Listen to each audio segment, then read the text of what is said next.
আমাদের মা, সকলের মা, জগতের মা, জন্ম জন্মান্তরের মা। তিনি দেবী কি মানবী সেটি জানার প্রয়োজন নেই। তিনি আমাদের মা, যিনি জীবনের প্রতি মুহূর্তে আমাদের হাত ধরে আছেন।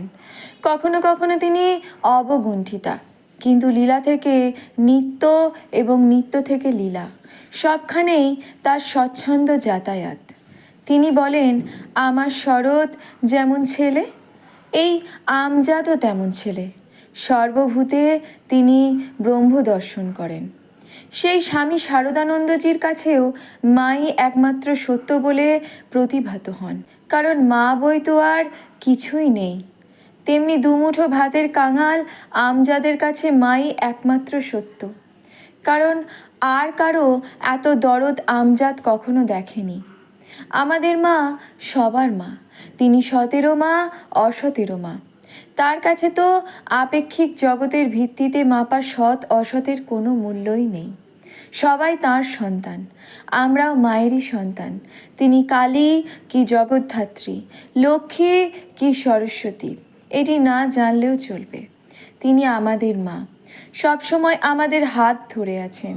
এইটুকু জানলেই তো হবে, এইটুকুই এই জীবনের পক্ষে যথেষ্ট। ভারতবর্ষের উত্তাল অগ্নিযুগের অগ্রণী বিপ্লবী হেমচন্দ্র ঘোষ, যিনি বিখ্যাত বিপ্লবী সংগঠন বেঙ্গল ভলেন্টিয়ার্সের প্রতিষ্ঠাতা ও সর্বাধিনায়ক। তিনি স্বামী বিবেকানন্দের সাক্ষাৎ দর্শন লাভে কৃতার্থ, কিন্তু প্রত্যক্ষভাবে শ্রী শ্রী মায়ের চরণপ্রান্তে ক্ষণিকের জন্য উপস্থিত হতে পারেননি। অথচ জীবনের শেষ দিকে কলকাতার বাসভবনে যে কক্ষে তিনি সারাক্ষণ থাকতেন, সেখানে দেওয়ালে ঠিক তার মাথার উপরই প্রলম্বিত থাকত শ্রীমা সারদা দেবীর সুদৃশ্য একখানি ফটো। কৌতূহলী একজনের প্রশ্নের উত্তরে সেই মহাবিপ্লবী জানিয়েছিলেন, হ্যাঁ, মায়ের ছবি রেখেছি আমি, যদিও আমি মনে করি মায়ের স্বরূপ বোঝা আরও কঠিন। দেখুন, স্বামীজি বলছেন তার শক্তির উৎস ঠাকুর, আর ঠাকুর বলছেন তার শক্তির উৎস মা। অর্থাৎ স্বামীজির শক্তির উৎসেরও উৎস তিনি।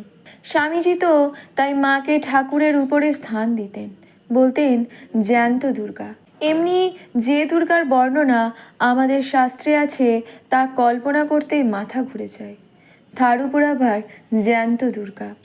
সুতরাং মা যে কী তা ধারণা করা অকল্পনীয় ব্যাপার। কিন্তু তবু কেন রেখেছি তার ছবি মাথার উপরে জানেন? মাকে আমার ভালো লাগে। মা কি, মা কত বড় তা বুঝি না, বোঝার আকাঙ্ক্ষাও নাই, শুধু বুঝি তিনি মা।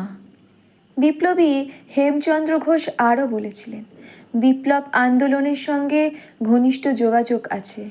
এই সন্দেহে ব্রিটিশ গভর্নমেন্ট যখন বেলুর মঠের উপর অসন্তুষ্ট ছিল এবং মঠকে রাজদ্রোহমূলক কাজে সংশ্লিষ্ট থাকার অভিযোগে নিষিদ্ধ করার চেষ্টাও হয়েছিল। শুনেছি এই সময় মাই এইসব ছেলেদের মঠে যোগদানের পক্ষে রায় দিয়েছিলেন। মায়ের ওই শান্ত সমাহিত নীরব জীবনের মধ্যেই রয়েছে অতি বিপ্লবের বীজ। নীরবে সকলের অলক্ষ্যে তার কাজ ঠিক চলেছে, মানুষের অন্তরের ঐশ্বর্যকে উন্মোচিত করে, মানুষের চিন্তার ক্রমবিকাশ ঘটিয়ে মানুষকে মনুষ্যত্বে পৌঁছে দেওয়াই হলো এই বিপ্লবের প্রকৃতি। আগামীকালের মানুষ দেখতে পাবে যে এই নীরব বিপ্লবের তরঙ্গ সমগ্র জগৎকে প্লাবিত করে দিয়েছে। আকাশ ভরা সূর্য তারা, বিশ্বভরা প্রাণ। সেই বিশ্বভরা প্রাণ স্পন্দনের স্ফূর্তিতে মন্ত্রদ্রষ্টা ঋষিরা নব নব বীজ মন্ত্র উচ্চারণ করেছিলেন আমাদের কানে।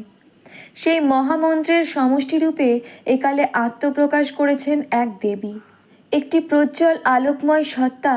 অতি স্নেহে আমাদের লালন করেছেন, পালন করেছেন, তোষণ করেছেন, পোষণ করেছেন, কখনো ক্ষমাও করেছেন, আবার কখনো মৃদু শাসন করেছেন। আমাদের সকলকে বলেছেন ভালোবাসাই আসল। বলছেন মনে ভাববে আর কেউ না থাক, আমার একজন মা আছেন। মাতৃত্বের পূর্ণ প্রকাশ এখানে। পরশমণি স্পর্শে সব কিছু স্বর্ণময় হয়ে যায়। সত্যিকারের মা, তিনি জগৎ মাতা। জয় মা, জয় মা, জয় মা, জয় জয় মা।